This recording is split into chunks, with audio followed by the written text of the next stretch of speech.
Hola a todos, bienvenidos a otra inmersión profunda. Hoy nos vamos a sumergir en las aguas, un poco turbulentas a veces, de la política colombiana.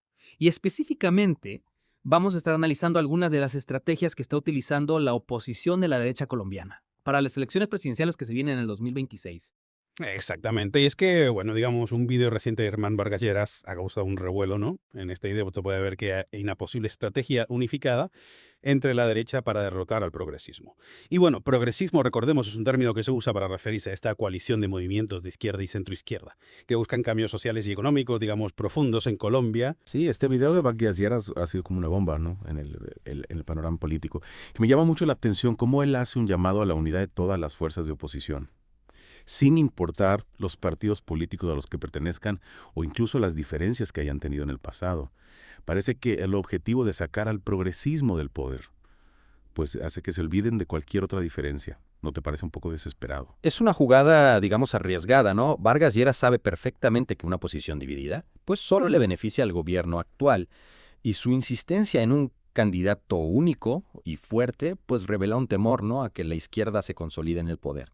Claro. Y esto nos lleva a una pregunta clave. ¿Es esta unidad una señal de fortaleza o, por el contrario, una señal de debilidad? Interesante punto, porque recordemos que la derecha colombiana ha tenido sus propios problemas de unidad en el pasado. Entonces, este llamado de Vargas Lleras será una señal de que han aprendido de sus errores.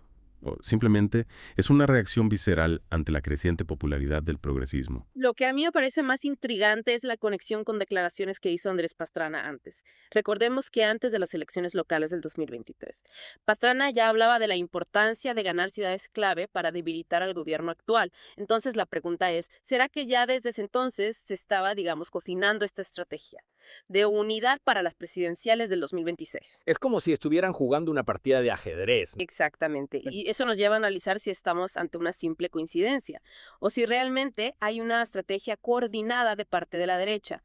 ¿Estarán utilizando alcaldes y gobernadores de derecha sus posiciones para socavar al actual presidente y sembrar la semilla del descontento? Y si fuera así, ¿cuáles serían, digamos, las piezas de este complejo rompecabezas político? Bueno, digamos que tenemos figuras clave como Uribe, Pastrana, el propio Vargas Lleras, y no olvidemos a Claudia López, que podría jugar un papel interesante, ¿no? Como una especie de opción centrista, pero que en el fondo pues se alinea con la derecha.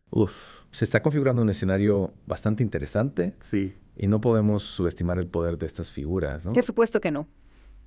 Y esto nos lleva a la pregunta del millón.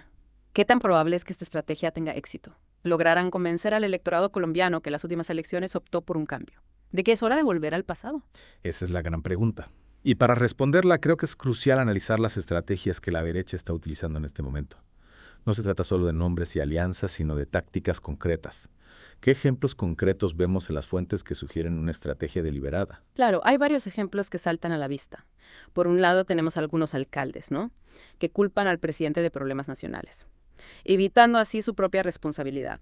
Es una forma de desgastar la imagen del gobierno central y presentarlo como incompetente. Es como si dijeran, no, todo es culpa del presidente, aunque el problema esté claramente fuera de su alcance.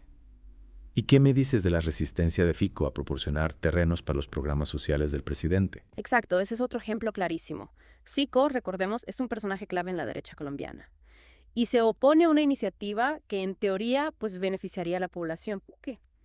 Aunque sabe que el éxito de esos programas fortalecería al gobierno actual. Es un juego de poder, ¿no? Puro y duro. Sacrifican el bienestar de la gente por un cálculo político a largo plazo. Y no olvidemos la narrativa, ¿no?, que se repite constantemente en algunos medios de comunicación. Una narrativa que pinta a la administración actual como la raíz de todos los males. La inflación, la inseguridad, el desempleo, todo es culpa del progresismo. Es una estrategia clásica, ¿no? Crear un clima de miedo e incertidumbre para que la gente anhele un cambio, sin importar si ese cambio es realmente beneficioso o no. Y aquí es donde entra en juego el papel de los medios de comunicación. ¿Están cumpliendo su función de informar de manera objetiva o están convirtiendo en voceros de la derecha? Esa es una pregunta que cada ciudadano debe hacerse. Totalmente de acuerdo, no podemos dejarnos llevar por la propaganda y las noticias falsas. Es fundamental analizar las fuentes, contrastar la información y formarnos nuestra propia opinión. Exactamente. Y hablando de información, no podemos dejar de lado el otro lado de la moneda, el progresismo. Porque si bien la derecha se está organizando, la izquierda también tiene sus cartas para jugar. Claro, hablemos del progresismo. ¿Cuáles son sus fortalezas y debilidades en este escenario? ¿Cómo podrían contrarrestar esta estrategia también orquestada por la derecha? Bueno, el progresismo en Colombia ha logrado avances significativos, ¿no? En temas como la paz, la inclusión social, la lucha contra la corrupción.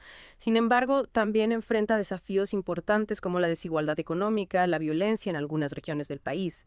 Y no podemos olvidar que el progresismo es un movimiento diverso, con diferentes corrientes y a veces con agendas que no siempre convergen.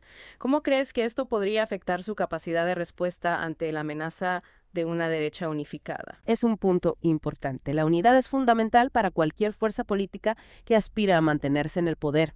Y en ese sentido, el progresismo debe superar sus diferencias internas y presentar un frente común si quiere tener éxito en las elecciones del 2026. De lo contrario, la derecha podría aprovecharse de esas divisiones para debilitarlos y volver al poder. Precisamente es una batalla por el futuro de Colombia. Y en esta batalla cada voto cuenta. Es por eso que es tan importante que nos mantengamos informados, que analicemos críticamente la información que recibimos y que participemos activamente en la construcción de un país más justo y equitativo. Exacto. El futuro de Colombia está en manos de su gente. Y es nuestra responsabilidad informarnos, debatir y tomar decisiones conscientes, que nos lleven hacia el camino que queremos para nuestro país. Y con esa poderosa reflexión, creo que es un buen momento para hacer una pausa. En la siguiente parte de nuestro Deep Dive, analizaremos más a fondo las posibles consecuencias de un regreso de la derecha al poder.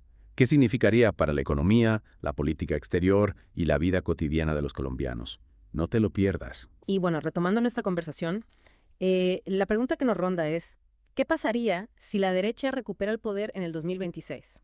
O sea, no es solo un cambio de gobierno, es un cambio de rumbo para todo un país. Y para entender las posibles consecuencias, pues debemos mirar al pasado. Exacto, porque la historia, como dicen maestra de la vida, ¿qué nos dice la experiencia previa de gobiernos de derecha en Colombia? ¿Qué lecciones podemos extraer para anticipar lo que podría suceder? Bueno, si miramos hacia atrás, vemos que los gobiernos de derecha en Colombia se han caracterizado por una serie de políticas que han generado tanto aplausos como críticas.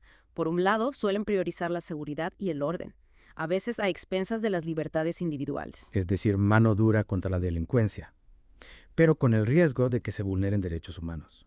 Y en el ámbito económico, ¿qué podemos esperar de un gobierno de derecha en ese sentido? Generalmente la derecha tiende a favorecer políticas económicas liberales, con menos intervención estatal y más espacio para el libre mercado. Esto puede traer beneficios en términos de crecimiento económico, pero también puede aumentar la desigualdad social. Es un arma de doble filo. Por un lado, se fomenta la inversión y se generan empleos, pero por otro lado, los más vulnerables pueden quedar aún más marginados.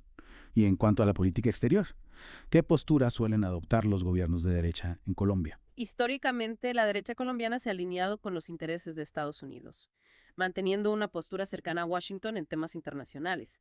Esto puede ser visto como una garantía de estabilidad, pero también como una limitación a la soberanía del país. Es decir, un aliado fiel, pero con el riesgo de perder autonomía en la toma de decisiones. En resumen, un posible regreso de la derecha al poder en 2026. Traería consigo una serie de cambios que afectarían a todos los colombianos, para bien o para mal. Exacto, y aquí es donde entra en juego la responsabilidad ciudadana. No podemos ser simples espectadores en este juego político. Debemos informarnos, analizar las propuestas de los candidatos y votar de manera consciente, pensando en el futuro que queremos para Colombia. Porque al final el poder reside en el pueblo. Y son las decisiones que tomemos hoy las que determinarán el rumbo que tomará nuestro país. Así es momento de reflexionar, de debatir y de participar activamente en la construcción de una Colombia más justa, próspera y democrática para todos. Y hablando de información y debate, no podemos dejar de recomendarles que escuchen Voces de Colombia, un podcast que analiza en profundidad la realidad política de nuestro país. En Voces de Colombia encontrarás diversas perspectivas, análisis críticos y entrevistas a expertos que te ayudarán a comprender mejor los desafíos que enfrenta Colombia. Y lo mejor de todo es que puedes encontrarlos en YouTube. Así es. Suscríbete a su canal, dale me gusta a sus videos. Y no te pierdas ningún episodio. Mantente informado, participa en la conversación. Y ahora juntos que nuestra voz se escuche. Hasta la próxima y recuerda, el futuro de Colombia está en tus manos.